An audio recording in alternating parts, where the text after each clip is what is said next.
Welcome aboard nanay sa ating pong pagtagumpay ng ating pong programa. At ano pong nilapit natin sa ating pong Kandungang Bayan sa Kapwa Medical Mission ng Philippines. Ano pong nangyari sa mata? Dahil po kalabo ngayon. Ha? Medyo malinaw na. Ay kung maya-maya po lalagyan pa po natin. Ha? Lalagyan pa po natin yan. Kasi minsan yung dito, minsan yung masakit. Yan.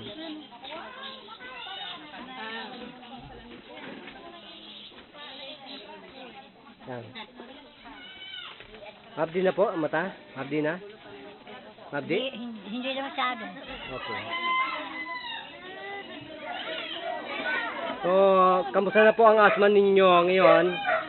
Medyo nawala na yung hingal ko. O talagang nawala na? Wala na? Nawala na. Ilan taon po kayo may hingal at asma? Eh, yan ang sakit ko yung asma. Ngayon po na sana ang asma? Wala na.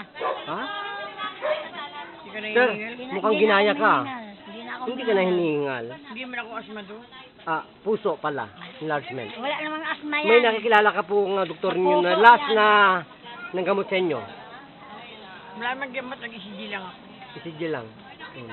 Ako nagdadasal lang. Okay. Nagdadasal lang ako. So marami na po ninyo hospital na pinuntahan para ECG lang. Sa center lang po. Sa center kasi ako nagtatrabaho. Sana ikaw na po ang doktor natin sa center, assassin. Dagdagan po ninyo ng assassin para po wala silang problema. Loud and clear. So, sino po? Assassin. Assassin po ng karamdaman. Kasi po ang assassin, ibig sabihin po niyan, mamamatay ng karamdaman, hindi po tao. Nanay, magpakilala po ito na pangalan ng beauty natin. Lilia Sapico. Pati ilang taong gulang po kayo? 80. Ilang taon na po kayo ang nagpapagamot sa doktor? Ay, madalang ako magpapagamot. Bakit po ba? Bakit po madalang? Kung kailan yung magkaroon na ng sakit. Ay dapat po, kayo na po yung doktor, no? Dapat kayo po yung doktor assassin. So isang tanong, isang sagot. Alam na po niyo kung paano mag-addict ng gamot nito. Saan po ito pinapadaan? Sa ilong. Sa ilong, addict po yun. Pag-addict. Kaya po ang pag-addict namin, gayahin mo. Wag lang po yung aming katana at saka samurai. Wag. Yung po ay para lang sa mabubuting tao. No? Kasi po kung kayo may galit sa puso ninyo, huwag kayong kakapit niyan. Yan po ay ginagamit lamang sa, ano po? Sa ano po? Ginagamit lang po sa pagtadad ng kare-kare. So magpasalamat po sa Panginoon, nanay. Salamat sa Diyos. At ako ay napagaling sa, Pagaling. ilan pong minuto gumaling. Sana gumaling na rin ako.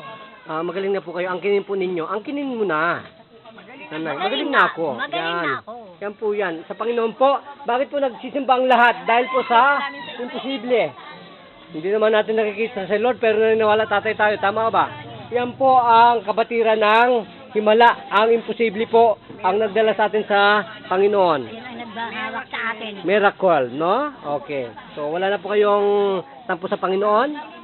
Wala. Wala, siyempre. Ay, gabi-gabi nagdidaya. Kaya po malakas ang inyong blessing, ganon. Okay, ito pa rin po ang inyong kaysa isang nagpapatola at babalita ang inyong likod. Brother June Ogaire. Bumabalik po sa inyo sa pagkaraan lang ng isang saglit. Huwag pong alis at babalik po ang inyong mediko. Yan po ang guwang duin ng ating pong programa. Nagpapatola po muli at nagbabalita ang inyong likod. So nanay, okay na po kayo ha?